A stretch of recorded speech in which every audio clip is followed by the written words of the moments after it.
Hello more than friends, my name is Lucio, also known as Mr. Aventurine, and I am a watch enthusiast.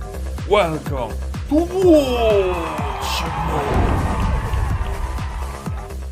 Tonight is an epic night because we are going to reveal the beauty, the amazing detailed quality of one of the best Aventurine releases so far. The Zelos Eagle Titanium Aventurine, the Sky Scourge of the Aventurine Lords. First of all, why I decided to give this watch the nickname Sky Scourge?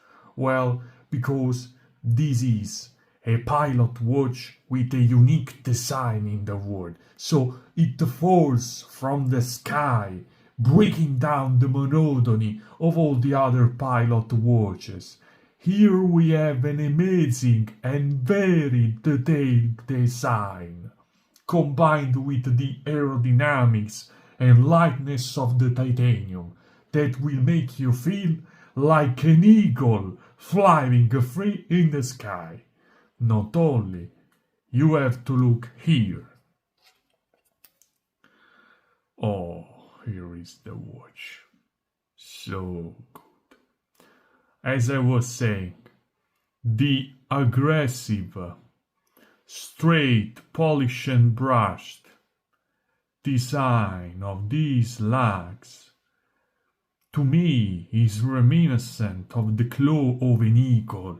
And not only, look here, oh, this gorgeous rotor and movement, an LPG, or as you prefer, Le Juperet G100, has these awesome yellow decorations on its turbine rotor.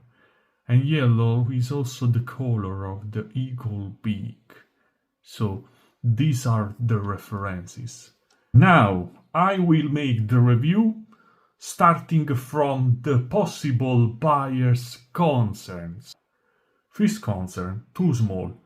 Why I am making this review with the Constellation Comet prototype Aventurine? Because they say it's 39mm case diameter, it's too small. It's like a comet. No, this is absolutely wrong. Because even if it is a 39mm case diameter watch, it has a lug-to-lug of 47.9mm, not 45mm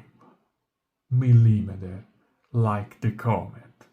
So, if you didn't buy or don't bond with the Comet, you will bond with this watch because this is bigger. The eagle on the wrist is a giant.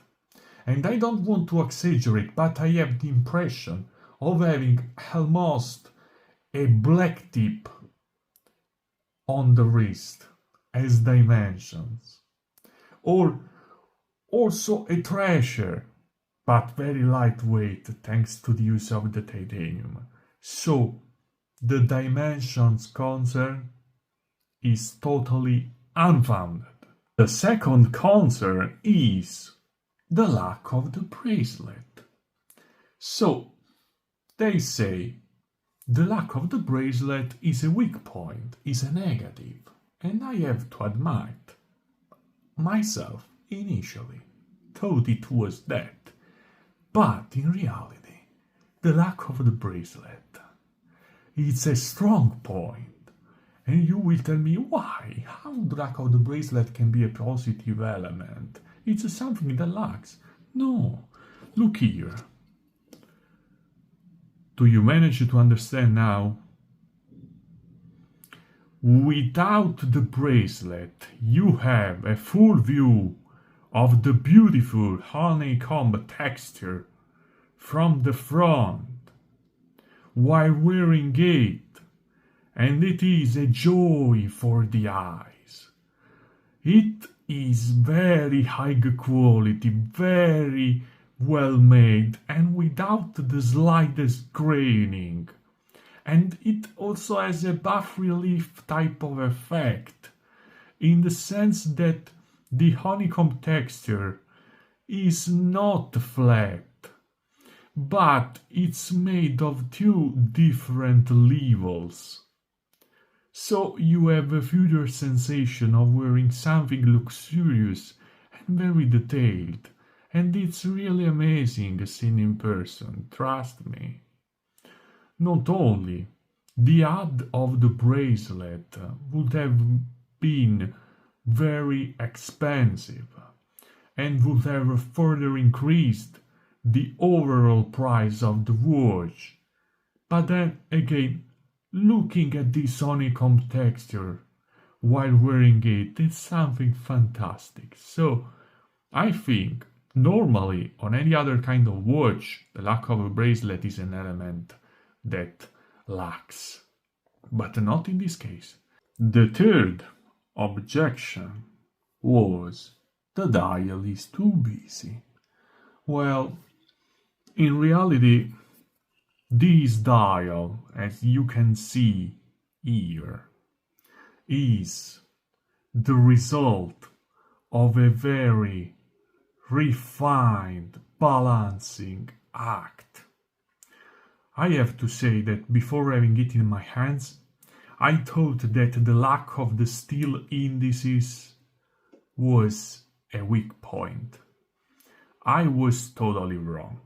I was really wrong, because in reality it is more than compensated by the inner central steel ring that is composed by two different sections, one polished and one brushed, and which divides the two layers of aventurine placed at different height levels.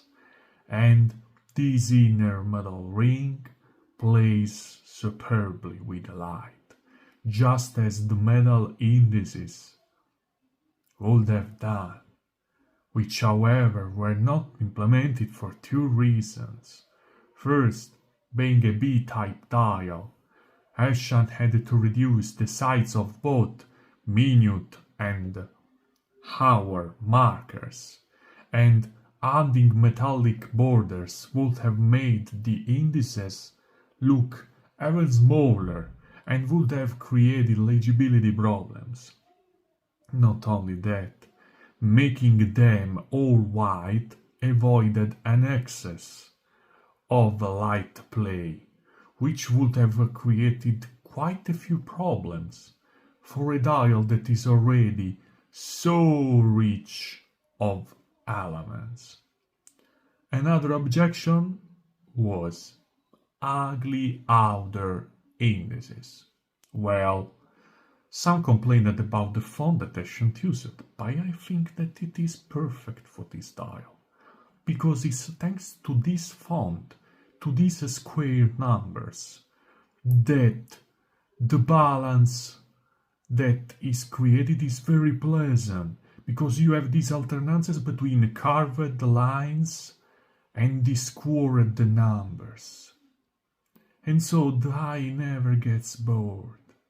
Have something to see extraordinary every time you stare at it. Another objection, the light blue seconds pointer. Well, I have to admit that before having it in my hands, I thought that it was a negative element. But in reality, as you can see here, and in person is even more, the second's light blue hand appears almost white rather than light blue. So, in reality, in person, it looks incredibly fine. It doesn't disturb minimally. It gives liveliness to the dial, but with a unique touch of class, never seen before with steel borders for the seconds pointer, or yellow borders for the second pointer that give a far more sporty look, while this watch is very, very refined. Another objection, the late of the date function. I have heard that some people talk about it as a defect. I tell you what, in such a rich dial, any other additional element would have broken the subtle and very fine balance on which it is based. Another objection that I saw made by some members of the community was the quality of this FKM rubber strap. Well, let me show you something. This FKM is very, very high quality in my opinion, okay? It is thicker than the one used here on the Comet, the one sold in the official site. This is very thin, very lightweight, but it's also very bendable. It's also very easy to leave signs, look here, where the bends happen, okay? While here we have a very strong but pleasant to the touch FKM quality rubber strap, more thicker, more resistant, and I believe that this will guarantee high longevity while compared to this one, the one that I show you on the Comet.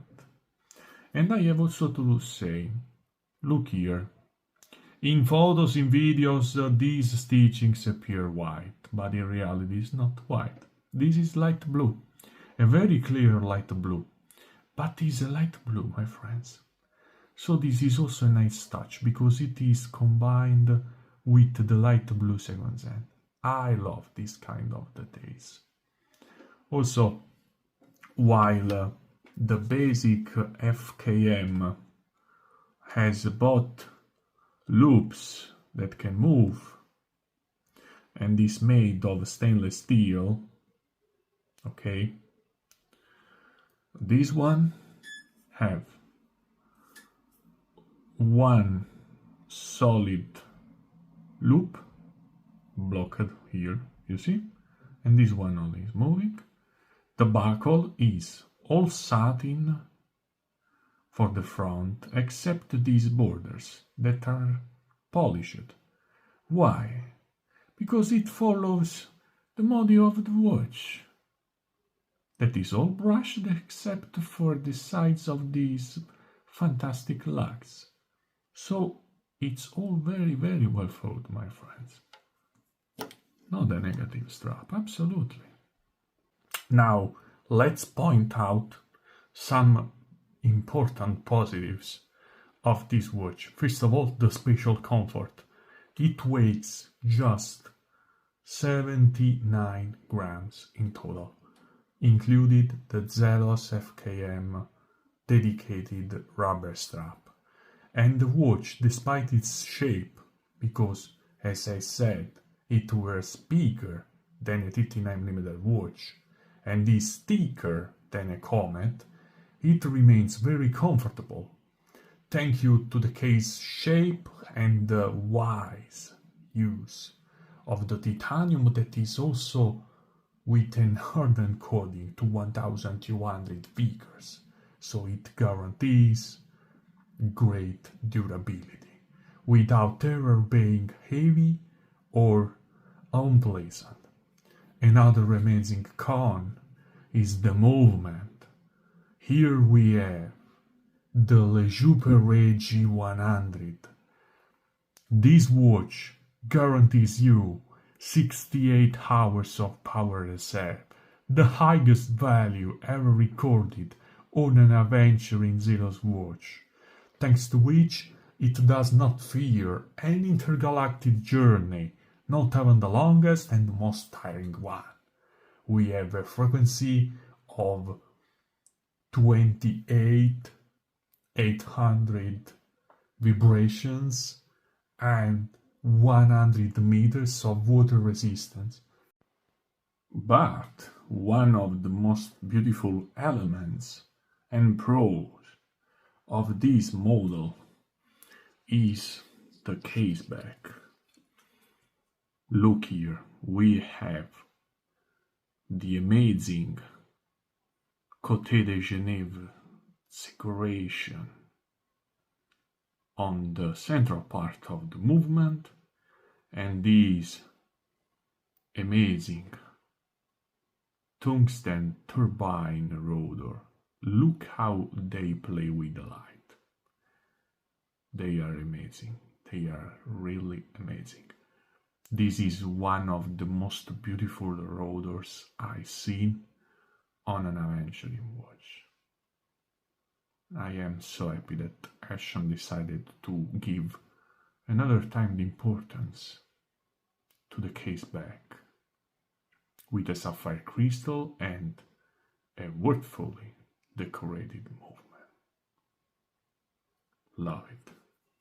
Another element that I love about the Eagle Ti Aventurine is the railroad track chapter ring.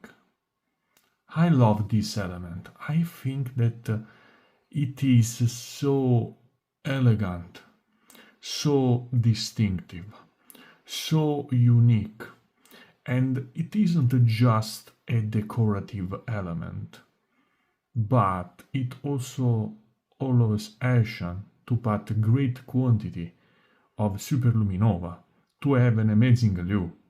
And here you can see the 4 Zelos Aventurine watch, the Aventurine Lords, with these very, very distinctive and amazing design detail that I hope that Elshan will never ever relinquish, because it is so gorgeous, so unique. You can see here the railroad track execution on the Nova, here on Eagle Titanium Aventurine, here on the Comet, here on the Starfighter stainless steel Aventurine. And you can see how he maintains the central part, the main part of the railroad track, but innovates with some elements. In the Princess, we have the straight indices that cuts the railroad track line.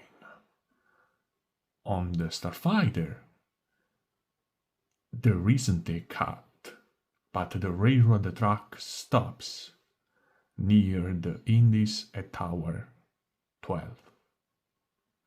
Here we have the Arabics that never touch the railroad track. And in the end, in the Eagle Titanium Aventurine, we have the Arabics.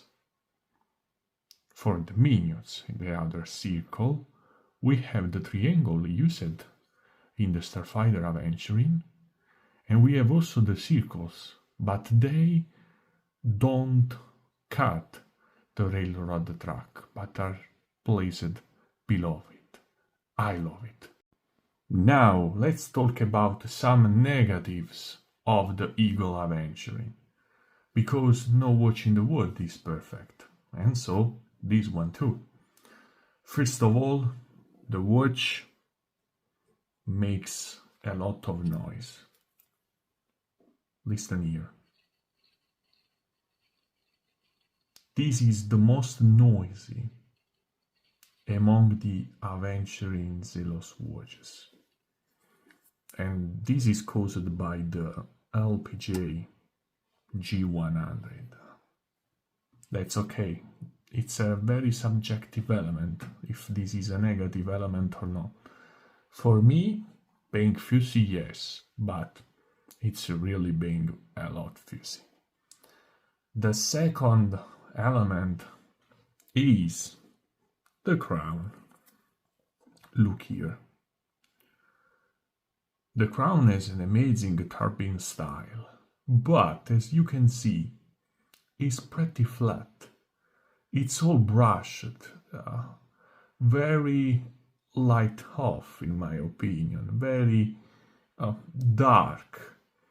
The add of some shiny surfaces, also only on the Zelos logo, no, on the Z, would have made a lot of difference in my opinion.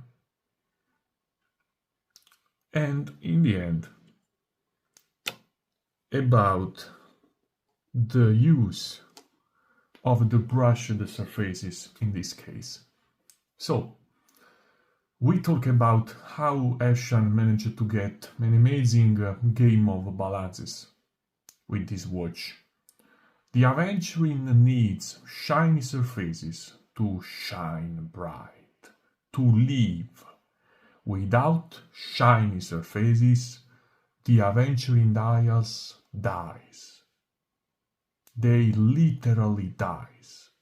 Because when a case has only brushed surfaces, it is the death of the light play. Well, thanks to God, Elshan managed to avoid this with the use of these polished lines on the straight and lugs. These lugs really makes the difference, because without them the entire case would look too much dark. The titanium is already very dark. Without the empowering of a polished use of the surface, it would literally die. But thanks to God, these polished lines are here and save the entire watch. Now, I know that this is a pilot military field watch, so it's normal that there is a massive use of the brushed surfaces, and Elshan was neither forced to use the polished ones on these sides, but you see how they really makes the difference. The polished surfaces combined with the Aventurine sparkles are one of the best things you can see on an Aventurine watch. The overall show is breathtaking. It's really amazing. So I hope that Elshan will use more shiny, polished surfaces, always in combination with the brushed ones, on future high-end or also medium-end Aventurine watches, because the Aventurine needs polished surfaces to breathe. Not like the cheap AliExpress frying pans that are all polished, but the best that an Aventurine dial can make is with alterances, interweaving of polished and brushed surfaces. I firmly believe that. It's not a case that, in my opinion, and not only mine, the best Aventurine watch in the world is this one, the Starfighter. Why? Because it has this interweaving of polished and brushed surfaces on the side profile and on the bracelet. Okay, so it never bores, never looks flat. Also, this watch can be improved, of course, with a both brushed and polished clasp, like the one on the Mako Aventurine. Let's go to the conclusion of this video. In making this watch, Elshan managed to act like a skilled tightrope walker who, contemptuous of the danger, walks on a very thin wire, hundreds of meters above the ground. A gust of wind, a minimum mistake, and he would have fallen into a ravine without appeal. But instead, he managed to create a jewel of design and engineering by daring with the perfect abundance of details that has allowed him once again to break through the limits of contemporary watchmaking. So my friends, that's all for today's video. I hope you enjoyed this review with this confrontation. I hope that it will be useful for you to decide if pulling the trigger or not on a new model, and I highly suggest you to do it before it will be too late with the rising prices on the secondary market. And that's it, my friend. Remember, this, it's not a simple watch. This is more than a watch. And what do you think about this? Please let me know in the comments below. I hope you enjoyed this video. In that case, leave a nice like and subscribe to the channel so you don't miss out on all future contents. 1,000 thanks. See you soon with another brilliant video.